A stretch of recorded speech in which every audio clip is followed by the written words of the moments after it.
오늘 영과 진리로라는 말씀을 함께 나눌 텐데, 지난 여름 수련회 때 저희가 계속해서 금요일 날 특별히 예배에 대해서 또 교회, 성전에 대해서 함께 말씀을 살펴봤죠.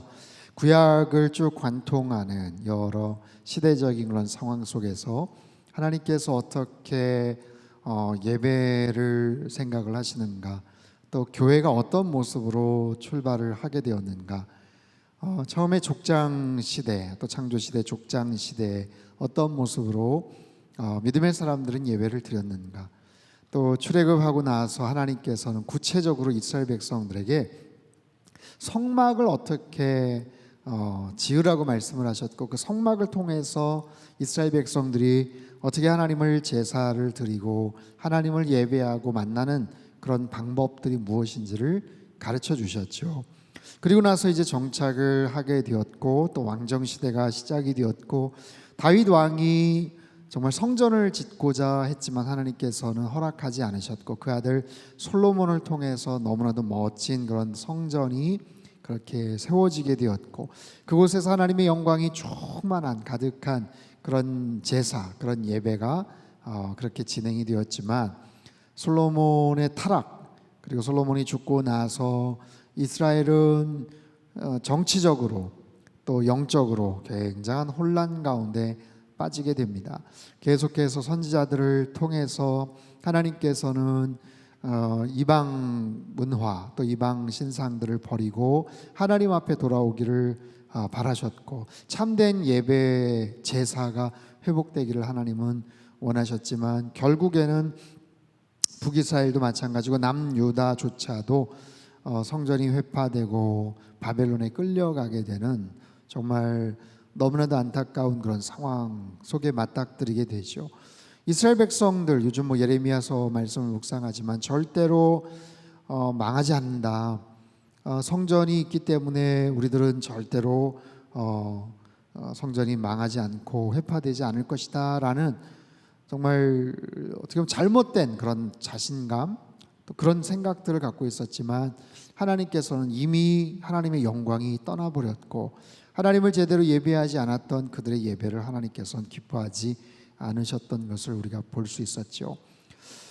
포로로 끌려갔던 그 바벨론에서 에스겔 선지자를 통해서 하나님께서 가르쳐 주셨고 보여주셨던 그 환상은 굉장히 우리들을 마음 아프게 했어요. 우리의 입장이 아니라 하나님의 관점에서 이스라엘 백성들이 얼마나 타락했고, 그 성전에서 어떤 정말 말도 안 되는 그런 모습들의 이방 제사가 이루어졌는지를 하나님께서는 환상을 통해서 보여주셨고, 그래서 여호와의 영광이 떠나가게 되었고, 하지만 결국에는 여호와의 영광이 다시 회복될 것이라는 소망을 말씀은 하셨지만, 참 성전이 회파가 되고, 또 그 이후에 제2의 성전이 다시 만들어지긴 하지만, 결국에는 또다시 하나님과 이스라엘 백성들, 하나님과 인간들 사이에 예배로 인한 그런 갈등과 또 여러 가지 단절들이 계속 이루어졌던 것을 보게 됩니다.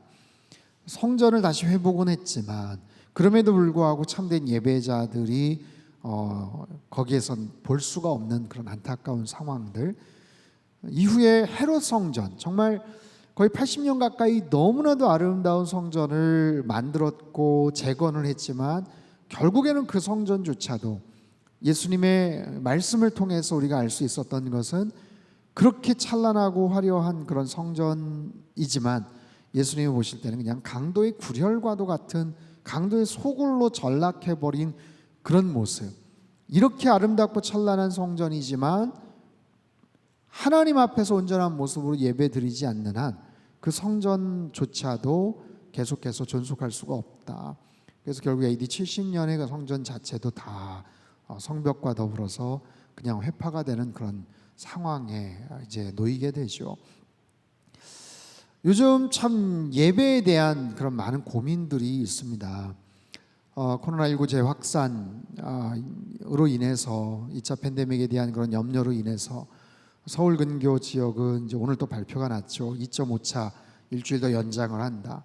서울 근교 이외의 지역은 거리두기 2차를 계속 연장을 한다. 이제 그런 이야기가 나왔고, 또 방역에 대한 어떤 염려뿐만 아니라 최근에 이제 한국 교회에 대한 굉장한 지탄과 부정적인 그런 시선들이 굉장히 많은 그런 상황이에요. 그러다 보니까 교회 안에서 이제 방역을 잘 지키면서 예배를 드리면 되지 않느냐 정도에서 이제 끝나지 않고, 아예 모이는 것 자체에 대한 대단히 부정적이고 불쾌한 그런 시선들을 우리는 지금 감수를 하고 있습니다.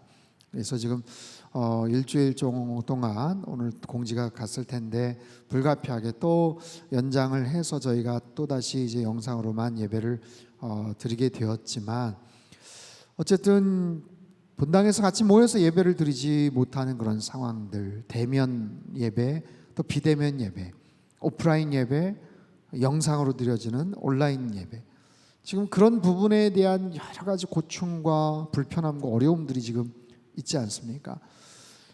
그런 여러 논의들이나 아니면은 의견들이 있어요. 그 뭐냐면, 교회를 다니지 않는 세상 사람들의 교회를 향한 예배에 대한 부정적인 시선과 동시에 교회 안에서조차도 같은 크리스찬인 상황에서도 꼭 그렇게 대면 예배를 꼭 고집할 필요가 있는가? 비대면 예배, 영상 예배도 얼마든지 뭐 가능하지 않는가? 이런 부분에 대한 그런 좀 논란들 아니면 그런 주장들이 있죠. 굉장히 극단적으로 목숨을 걸고서라도 우린 대면 예배를 지키겠다, 오프라인 예배, 현장 예배를 무조건 주장한다라는 그런 분들도 있으시죠. 반면에 비대면 예배가 무슨 문제가 있냐? 뭐 예수님 당시 아니면 성경 어디에도 뭐 모이는 예배만이 정상적인 예배라고 말한 적이 있냐 하면서 오히려 조금 전에 말씀드렸던 대면 예배를 무조건적으로 주장하시는 분들을 막 공격을 하는 그런 경우들이 있어요. 지금 사실 논란은 대면 예배냐 비대면 예배냐, 장소가 어디냐가 사실은 그렇게 중요한 게 아니고요. 가장 핵심은 사실은 예배에 대한 본질이 무엇이냐, 그리고 그 예배에 대한 예수님의 생각은 뭐냐, 예수님께서 뭐라고 말씀을 하셨느냐, 그게 사실 굉장히 중요합니다. 자, 보세요. 대면 예배나 비대면 예배나, 즉 오프라인 예배나 영상 예배나 하나님이 다 받으세요. 하나님께서 다 그 부분에 대해서는 허용을 하세요. 중요한 건 핵심이죠. 그렇기 때문에 대면 예배, 현장 예배만을 무조건 고집을 한다라는 것, 그 순수한 열정과 안타까운 상황이나 마음도 분명히 귀하지만 현재 지금 사회적인 분위기도 우리는 고려를 할 수밖에 없는 거죠. 그런 고충이 있어요. 그런 고충이 있죠. 사회적인 거리두기 2단계, 2.5단계, 또 거기에 대한 많은 사람들이 불편함과 큰 손실을 감수하면서도 지금 따르고 있는 그런 상황에서, 그럼에도 불구하고 우리는 무조건 대면 예배로 간다라는 게 사실 굉장히 참 이렇게 설득력을 잃어버리는 그런 경우죠. 근데 저는 그 부분을 또 한번 짚고 싶은 게 뭐냐면, 그렇기 때문에 비대면 예배도 얼마든지 가능하다. 그렇죠, 당연히 가능하죠. 근데 마치 대면 예배만을 얘기하는, 왜 저렇게 어리석게 생각하냐라고 막 비판을 하거나 비난을 하거나 뭐 그런 부분도 있지만, 그 속에 담겨져 있는 안타까움도 사실은 우리는 다 공감하지 않습니까? 그 속상함들. 그리고 영상 예배라고 전환을 하지만 아예 그럴 수 없는 그런 노약자들이나 어르신들, 아니면 더 어려운 그런 개척교회나 미자립교회 같은 경우는 사실 아예 예배 자체를 그러면 못 드리는 이제 그런 경우들이 많잖아요.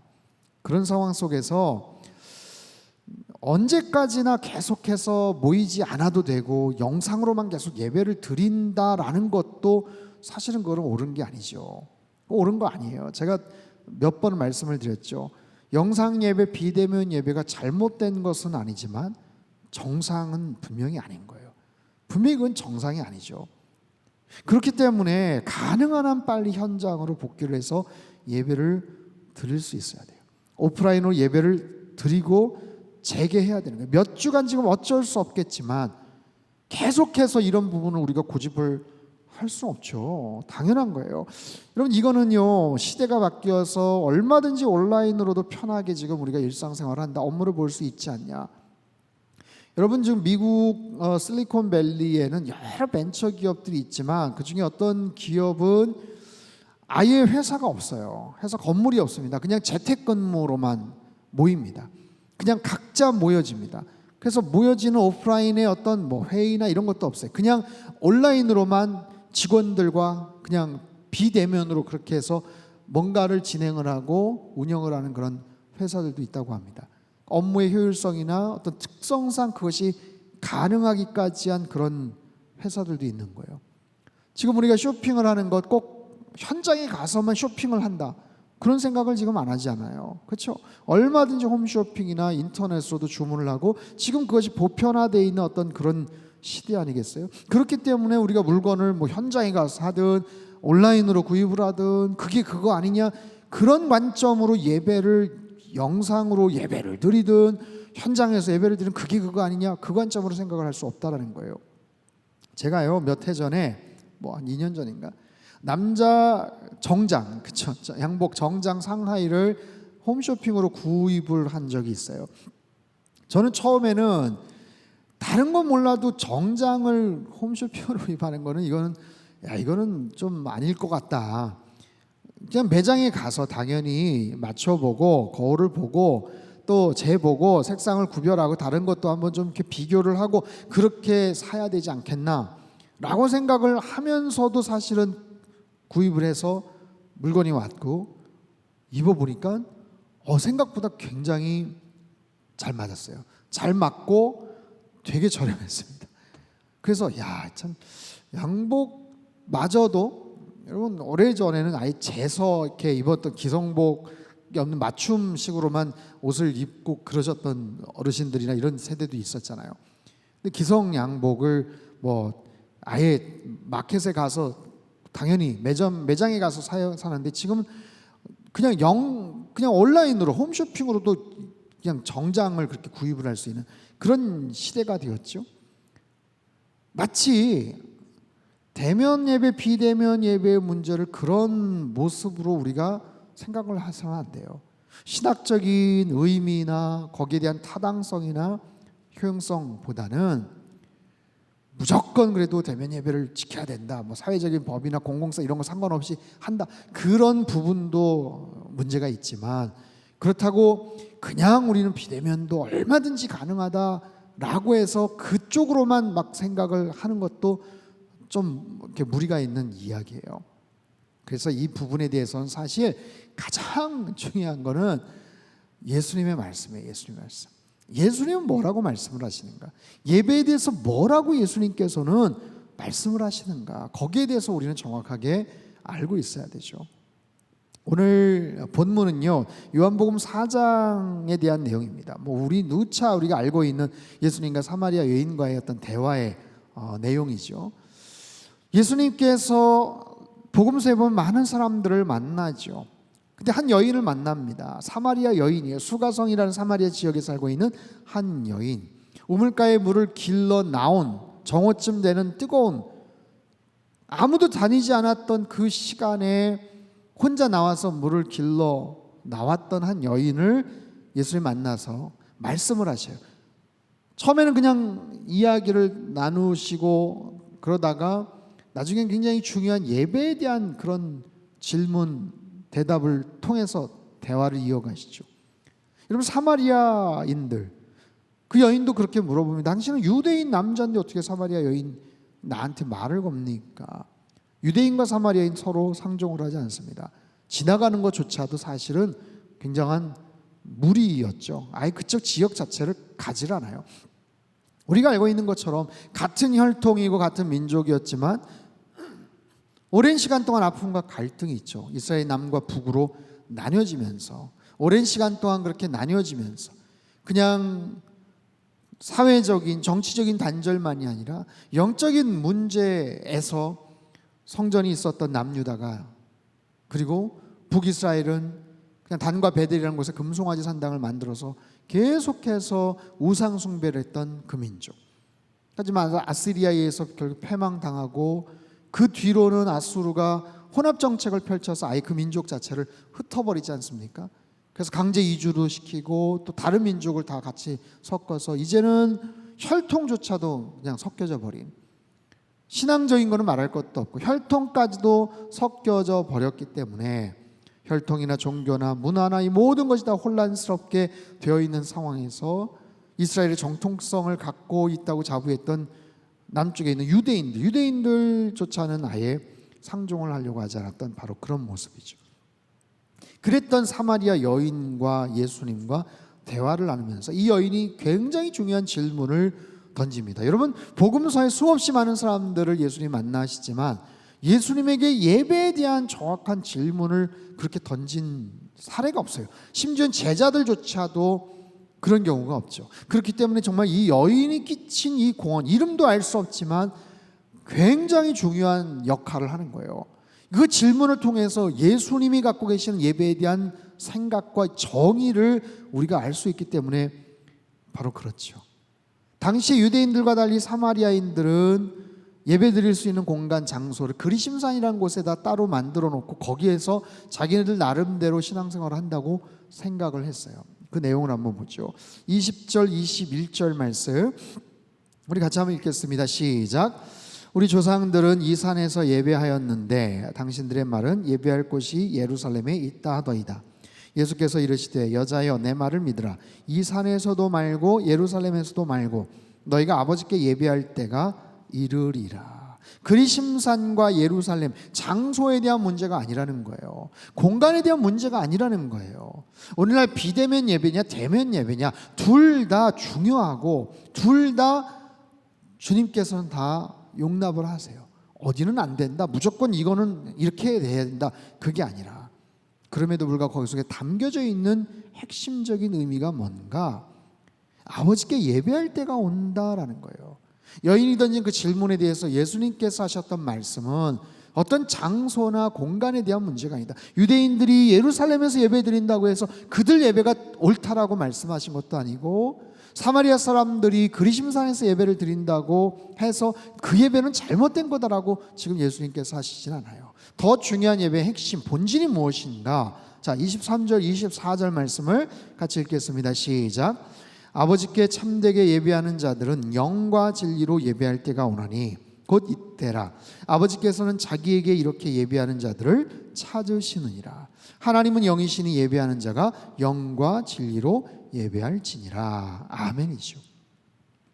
예배에 대한 예수님의 굉장히 중요한 그런 정의가 아주 딱 떨어지게 지금 소개가 되어 있는 이 본문이에요. 예수님은 참된 예배가 무엇이다, 참된 예배인 정의는 뭐다?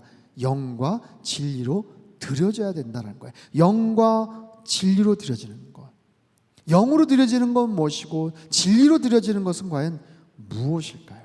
영으로 드려진다. 이 푸뉴마, 성령이죠. 성령님께서 원하시는, 성령님께서 감동하시는 바로 그런 예배여야 된다라는 거예요. 너희의 중심을 다해서, 너희의 영혼을 다해서, 온 마음을 기울여서 아버지 하나님 앞에 예배를 드려야 된다. 내 중심이 중요하다는 거예요. 내 마음이 중요하다는 거예요. 나의 진정성, 나의 정성이 중요하다는 거예요. 외부적인 어떤 형식이나 어떤 특정한 장소나 그것보다 더 중요한 것은 마음속에 담겨져 있는 가장 중요한 진정성, 정성, 영혼, 그 모든 마음을 담아서 아버지 하나님 앞에 예배드리는 것. 우리가 익히 알고 있는 얘기죠. 진리란 무엇일까요? 그러면 영과 진리라고 했어요. 진리, 알레세이아, 이것은 하나님께서 제시하시는 참된 가르침, 방법, 진리라는 것. 포괄적인 거예요. 여기서의 진리라는 것, 바른 이치죠. 누구에게 내가 예배를 드리는가? 어떤 방식으로 내가 예배를 드리는가? 내가 열정이 있고 내 마음의 진정성은 있지만 바른 깨달음 속에서 예배를 드리고 있는가? 열정을 다해서 뭔가를 온 마음을 다해서 그러지만 혹시 삐뚤어진 대상을 향해서 혹시 내가 예배를 드리는 것은 아닌가? 보십시오. 유대인들과 사마리아인들. 유대인들은 자기네들이 예루살렘에서 하나님께 제사를 드리고 예배를 드린다고 자부하고 있었죠. 거기에는 진리가 있어요. 올바른 예배의 대상 하나님, 그리고 나름대로 오랫동안 전통적인 틀 안에서 갖추어졌던 그런 방법들. 근데 예수님께서 이 부분을 말씀을 하신 것은 그 예배 안에 진정성이 빠졌더라는 거예요. 형식만 남았더라는 거예요. 위선적인 예배자들이 되었다라는 거예요. 예루살렘 성전에서 드린다는 자부심이 있었어요. 올바른 지식이 있었어요.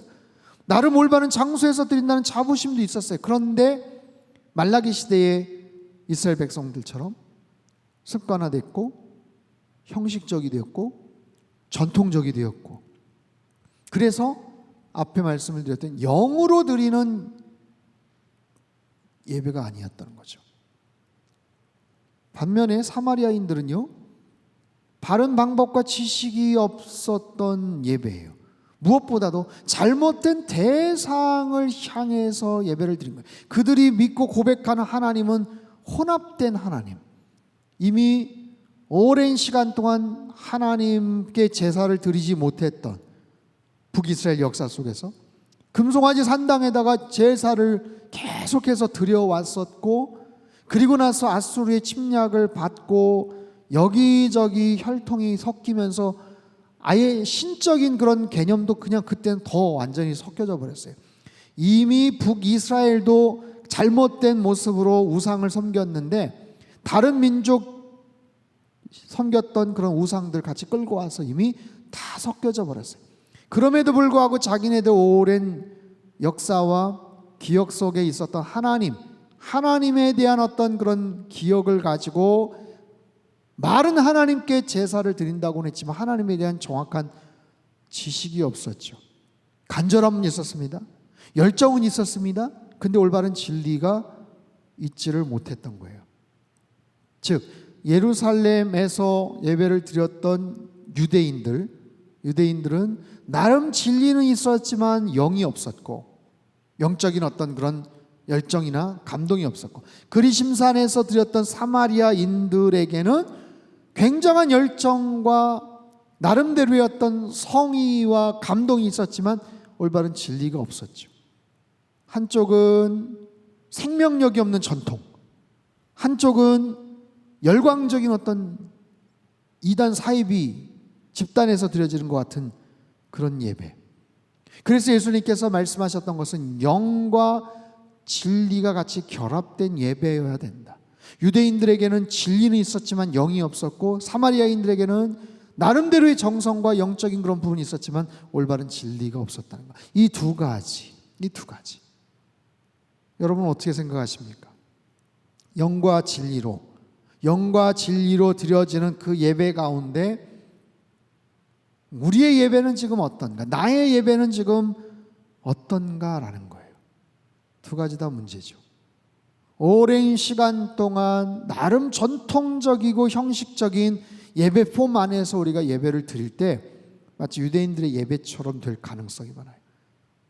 늘 익숙하고 습관화된 어떤 예배 폼 안에서 꼬박꼬박 예배 자리에 나오고 예배 시간을 지키고 한 번도 빼먹은 적은 없지만 그것이 형식화되고 습관화되다 보니까 마음속에 진정성이나 열정이나 감동이 사라져버린, 너무 뻔한 내 마음속에 머릿속에 기억이 되어서 별다른 자극이나 감동이나 설레임이 없는 그런 예배, 그게 유대인들이 드렸던 나름 진리는 있다고 하지만 영이 없는 그런 예배. 반대로 굉장히 감동적이고 막 열광하는 그런 어떤 뜨거움은 있지만 자칫 잘못된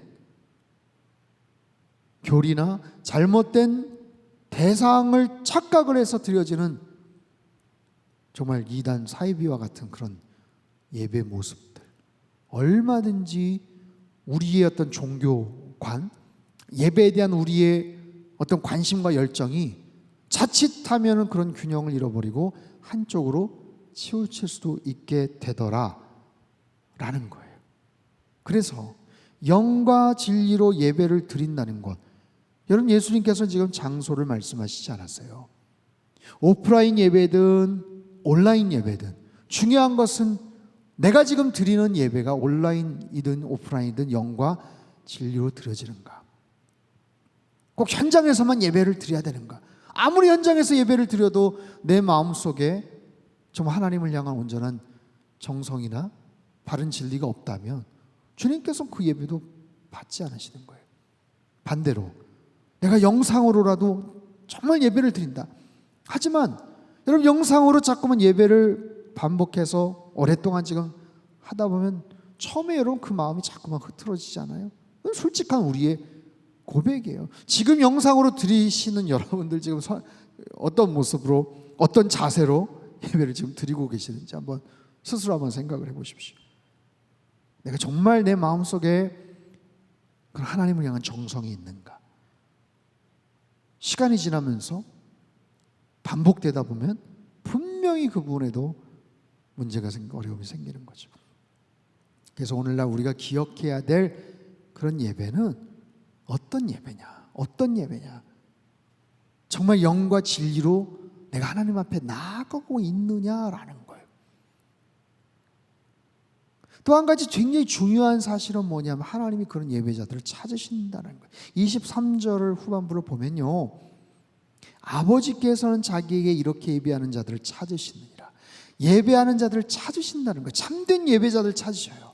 참된 예배자를 찾으시는데 누가 찾는다고요? 아버지께서. 하나님께서는 찾으신다라고 하지 않으셨어요. 아버지께서는 아무나 찾는 게 아니에요. 아무나 그 대상을 하나님이 찾으시는 게 아니에요. 찾으시는데 자격이 있어요. 조건이 있어요. 하나님과 예배자 사이에 관계가 형성이 돼야 돼요. 즉 아버지와 자녀라는 그런 의미에서의 관계 형성이에요.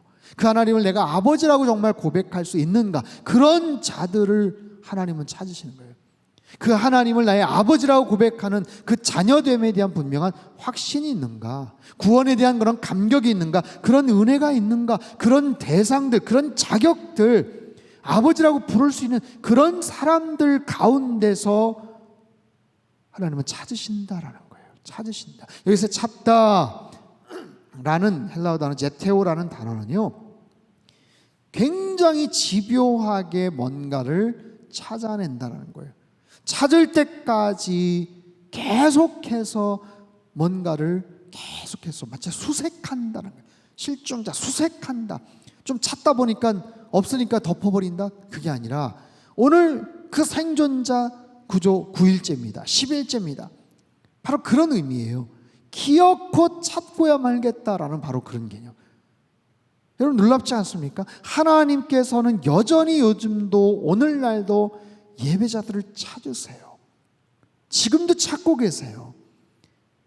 여러분 예배 역사를 우리가 쭉 살펴보지 않았어요?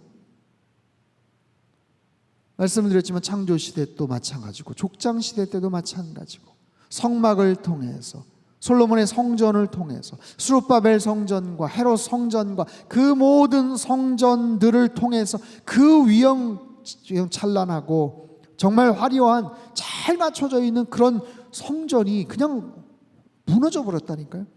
회파됐다니까요. 하나님은 그런 예배를 싫어하시는가? 그렇지 않아요. 여전히 하나님은 예배자에 대한 간절함이 있어요. 목마름이 있으세요. 찾고 계신다는 거예요. 그 성전이 그 지경이 되고 엉망진창으로 박살이 났어도 하나님은 여전히 오늘도 그런 예배자들을 찾고 계신다라는 거예요. 여러분 우리는 코로나 상황으로 인해서 정말 상상하지도 못했던 그런 지금 삶의 모습들을 지금 경험을 하고 있어요.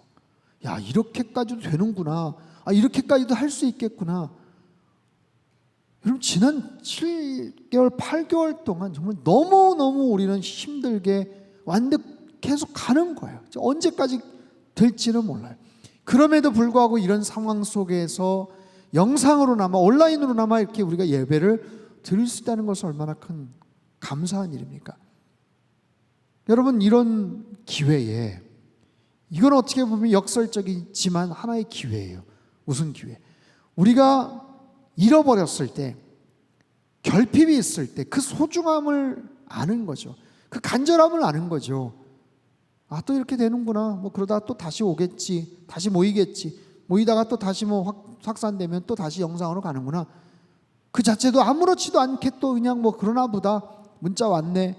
뭐 이제 요번 주는 가야 되나 보다. 아니 요번 주까지는 못 가나 보다. 그렇게 우리 마음이 익숙해져 버리는 게 아니라 이 상황 속에서 나는 어떤 예배자인가? 교회는 어떤 곳인가? 나는 어떤 모습으로 예배를 드려야 되는가? 구약시대에 성막이 없어져 버리고 솔로몬 성전과 2차, 3차 성전도 다 허물어져 있는 그런 상황 속에서도 오늘날 이렇게 비대면으로 전국에 있는 모든 교회가 정말 속상한 마음으로 이렇게 영상으로 예배를 드릴 수밖에 없는 상황이지만 그럼에도 불구하고 하나님은 여전히 그런 예배자들을 찾고 계신다는 거예요. 어쩌면 병상에서 어쩔 수 없이 누워서라도 이런 조그마한 스마트폰을 통해 가지고 말씀을 듣고 예배에 참석하지만 하나님께서는 기가 막히게 내가 찾았던 그 영과 진리로 드리는 예배자가 바로 거기에 있구나 라고 하나님 앞에 발견될 수도 있다는 사실. 여러분, 하나님께서 찾으시는 참된 예배자들 다 되시기를 축원합니다. 영과 진리로 주님 앞에 나아가서 예배드리는 자들, 대면 예배냐 비대면 예배냐 그 부분에 대해서 계속해서 이야기를 하고 또 어떤 분들은 막 공격을 막 해요. 왜 꼭 대면 예배만을 주장하느냐, 그런 부분들을 지나치게 막 공격을 하시는 그런 분들도 계세요. 그 속에 남겨져 있는 안타까움도 우리는 들여다볼 수 있어야 돼요. 사회적인 공공성이나 책임 부분도 생각을 분명히 하셔야 되고, 그렇기 때문에 그 부분이 사실은 중요한 이슈가 아니라 어쩌면 예수님께서 말씀을 하시는 어떤 장소에서의 예배든 내 안에는 그런 영과 진리로 드려지는 예배자의 마음이 있는가, 아버지 하나님께서 나를 찾으실 만한 그런 참된 예배자인가. 코로나 상황 때문에 참 힘들고 어렵지만 우리는 이 기회를 통해서 내가 다시 참된 예배자로 회복되는 그런 은혜가 있기를 바라고, 한국 교회가, 우리 상당교회가 하나님께서 정말로 기뻐하시는 숫자적으로 막 부풀려 있는 어떤 그런 모습의 교우들의 어떤 숫자의 카운트가 아니라 하나님께서 정말로 한 사람 한 사람 한 사람 골라서 찾으시고 기뻐하실 수 있는 영과 진리로 그렇게 무장된, 그렇게 하나님 앞에 발견이 되는, 하나님께서 기뻐하시는 그런 참된 예배자로 다 세워주시기를 주님의 이름으로 축복합니다. 하나님 아버지, 지나간 8개월 동안 코로나19 바이러스로 인해서 우리의 삶의 모든 것이 다 흐트러졌고 엉망진창이 되었습니다. 너무나도 정말 속상하고 안타까운 그런 상황들을 저희가 바라봅니다.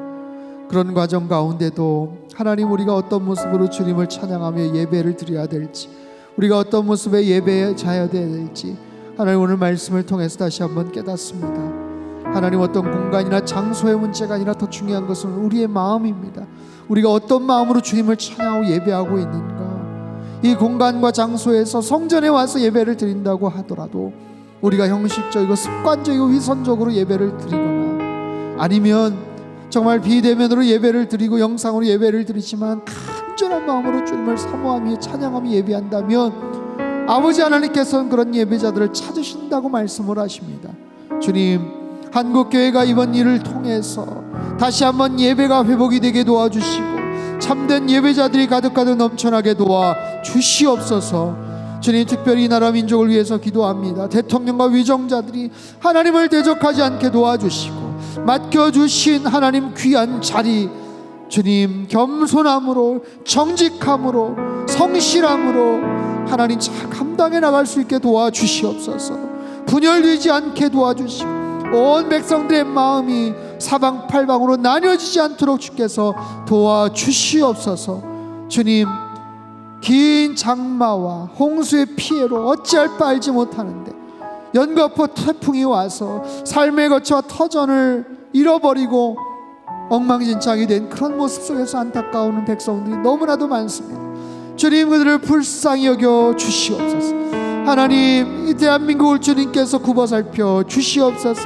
속히 재난에 대한 모든 아버지의 피해 복구가 이루어지게 도와주시고 상한 심령들 하나님께서 위로하여 주시옵소서. 한국교회가 6만여 개나 된다고 하는데 하나님, 코로나 2차 재확산으로 인해서 너무나도 많은 지탄과 손가락질을 당하고 있습니다.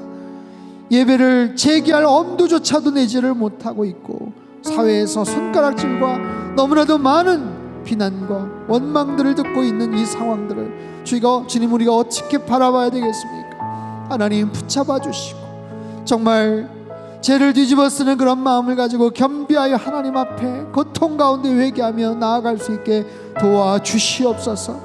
주님, 특별히 우리 상담교회를 붙잡아 주시고 하나님, 이제 이번 주일 예배 가운데 함께 하시고 올 한 해 3분의 2가 지나갔습니다. 9월 첫 번째 주일 예배, 하나님 영상으로 예배를 드릴 수밖에 없는 이 안타까운 상황을 주님 긍휼히 여겨 주시옵소서. 어느 곳에 있든지 간에 영으로 진리로 주님을 찬양하며 아버지 하나님께서 찾으시는 참된 예배자들 다 될 수 있게 하여 주옵소서. 특별히 우리 어린 자녀들을 위해서 기도합니다.